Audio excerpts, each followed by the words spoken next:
बिस्मिल्लाहिर रहमानिर रहीम। हे समस्त जगतबासी, आज আমি আপনাদের সামনে যে আলোচনাটি নিয়ে হাজির হলাম সেই আলোচনাটি অবশ্যই খেয়াল করে শুনবেন। অবশ্যই পৃথিবীতে এমন এমন ব্যক্তিগণ আছে, এমন এমন ব্যক্তিগণের স্ত্রীগণ আছে যে এমন অবস্থা তাদের যে যখনই তারা চিন্তা করে যে একটা সন্তান আল্লাহ আমাদেরকে দিত, তখন দেখা যায় সন্তান গর্ভে আসে কিন্তু নষ্ট হয়ে যায়। সন্তান গর্ভে আসে কিন্তু নষ্ট হয়ে যায়। এমনও বাবা মা আছে যে একজন স্বামীর স্ত্রী, সেই স্ত্রীর গর্ভে সন্তান এসেছে, তারা সকলেই খুশি, কিন্তু এই সন্তানটি ধীরে ধীরে গর্ভস্থলে বড় হচ্ছে এবং দেখা যায় কি আস্তে আস্তে এমন একটা পর্যায়ে চলে গেল যে সেই বাচ্চাটি যখন 8 থেকে 9 মাস বছর হয়ে গেল, বছর হয়নি 9 মাস পার হলো, তখন কি হলো, সন্তানটি এতটুকু পর্যন্ত বয়স হওয়ার পরে গর্ভে সন্তানটি নষ্ট হয়ে গেল। তাহলে এর চেয়ে দুঃখজনক পৃথিবীতে কি হতে পারে? যারা নিঃসন্তান, আগে পিছিয়ে কোনো সন্তান নেই, এই মাত্র সন্তান হবে, আরো 2-1 বার মারা গেছে, মায়ের গর্ভে আরো 2-1 বার মারা গেছে, কিন্তু সন্তান ভূমিষ্ঠ হওয়ার আগেই মারা যায়। তখন কি করবে?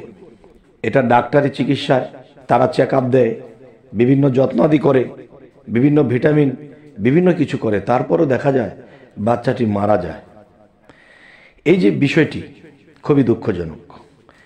তাই আমি আজকে আমাদের এই চ্যানেলটিতে এই আলোচনাটি নিয়ে আসলাম। আমাদের এই চ্যানেলটির নাম বিপদ মুক্তির পথ। বিপদ মুক্তির পথ আমাদের এই চ্যানেলটি অবশ্যই খেয়াল রাখবেন এবং সাবস্ক্রাইব করে নেবেন, যাতে পরবর্তীতে আরও ভালো ভালো আলোচনা আপনাদের কাছে পৌঁছে দিতে পারি। তবে 99 নামের যে গুণ ক্ষমতা, এই 99 নাম এ পর্যন্ত দিয়ে আসছি, হয়তো আর কিছু বাকি আছে, 99 পর্ব শেষ করব, এরপরে আমরা কোরআনের বিভিন্ন জায়গা থেকে আমরা এই আলোচনাগুলো দেব। যে নামটি আপনাদের সামনে নিয়ে আজকে উপস্থিত হইলাম, সেই নামটি হলো ইয়া মুবদিউ।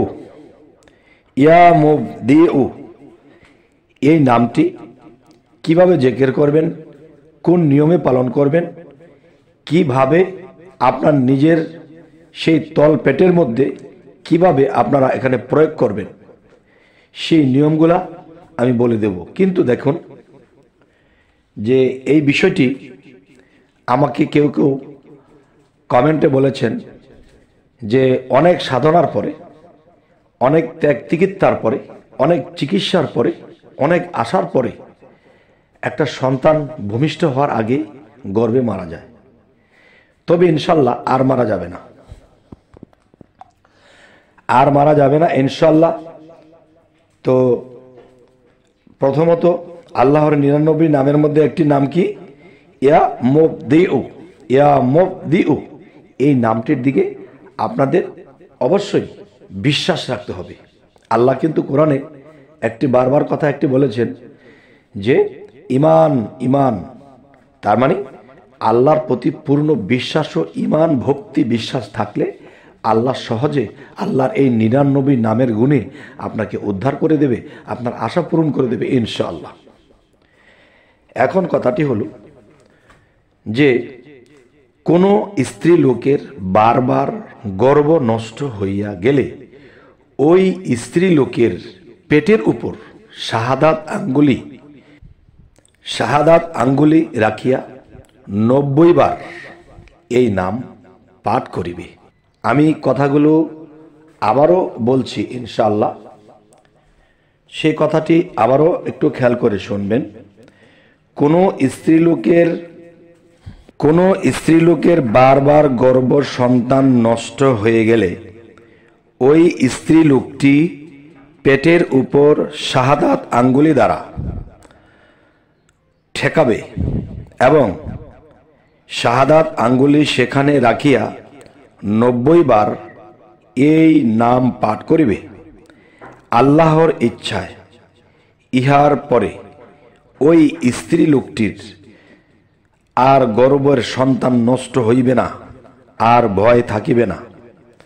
তবে হ্যাঁ, এখানে একটি কথা হলো যে 90 বার সেটা কখন, কোন দিন, কিভাবে করতে হবে, সেই শাহাদাত আঙ্গুলি পেটের, তলপেটের এবং উপর পেটের মাঝামাঝি রেখে, যেমন মনে করেন যখন আপনি সকালে ঘুম থেকে বের হবেন, তখন আপনি দেখা যায় যে আপনি যখন বুঝবেন যে হ্যাঁ আপনাদের গর্ভে সন্তান এসেছে, যখনই বুঝতে পারবেন বা চেকআপে ধরা পড়েছে যে হ্যাঁ সন্তান গর্ভে আছে, তখন কি করবেন যে সকালে ঘুম থেকে ওঠার সময় শাহাদাত আঙ্গুলি তলপেট এবং উপর পেটের মাঝামাঝি শাহাদাত আঙ্গুলটি রেখে আপনি 90 বার পাঠ করবেন এবং আল্লাহকে একটা সেজদা করবেন। সেজদা করে যে আল্লাহর কাছে শুকরিয়া, যে আল্লাহ তুমি দিয়েছো,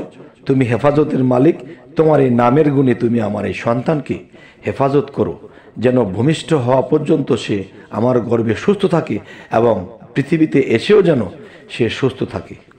এরপর কি করতে হবে, সেই দিন রাত্রে যখন আবার নিদ্রায় যাবেন, ঘুমাতে যাবেন, তখন ঘুমোতে যাওয়ার আগে ঠিক আপনি এই কাজটি করবেন, 90 বার জপনা করবেন যে আপনার তলপেট এবং উপর পেটের মাঝামাঝি শাহাদাত আঙ্গুল রেখে 90 বার পাঠ করে তখন আল্লাহকে একটা সিজদা করে মোনাজাত করে ঘুমাবেন। আচ্ছা, এই হলো আপনার যখন বুঝতে পেরেছেন যে বা চেকআপে পেয়েছেন যে সন্তান আছে, তখনই এটা করবেন। আচ্ছা, ইনশাল্লাহ এই নামের গুণে আপনার এই সন্তান টিকে যাবে। এরপরে যখন আপনার 8 মাস হবে, তখনও একবার সকাল সন্ধ্যা এই কাজটি করবেন। আচ্ছা, এরপর যখন আপনি 9 মাস পার হবে, তখনও আপনি এই কাজটি আরেকবার করবেন। তখন কি হবে যে কারো 5 মাসে সন্তান নষ্ট হয়, কারো 8 মাসে নষ্ট হয়, কারো 9 মাসেও নষ্ট হয়ে যায়। এই জন্য 3 বার যখন করা হবে, তখন ইনশাল্লাহ এই নামের গুণে আপনার সন্তান ভূমিষ্ঠ হওয়ার আগে এবং ভূমিষ্ঠ হওয়ার পরেও সে সুস্থ থাকবে, তাকে আল্লাহ হায়াত দারাজ করবে। তবে হে সমস্ত জগতবাসী, অবশ্যই যারা আমাদের চ্যানেলে নতুন আছেন তারা সাবস্ক্রাইব করে নেবেন এবং পরবর্তীতে কী ধরনের আলোচনা আপনাদের প্রয়োজন অবশ্যই আমাদেরকে জানাবেন এবং আমরা আপনাদের পাশে যেন থাকতে পারি, তাই আমাদেরকে পাশে রেখে দিন সাবস্ক্রাইবের মাধ্যমে। তো সকলে ভালো থাকবেন। আল্লাহ হাফিজ।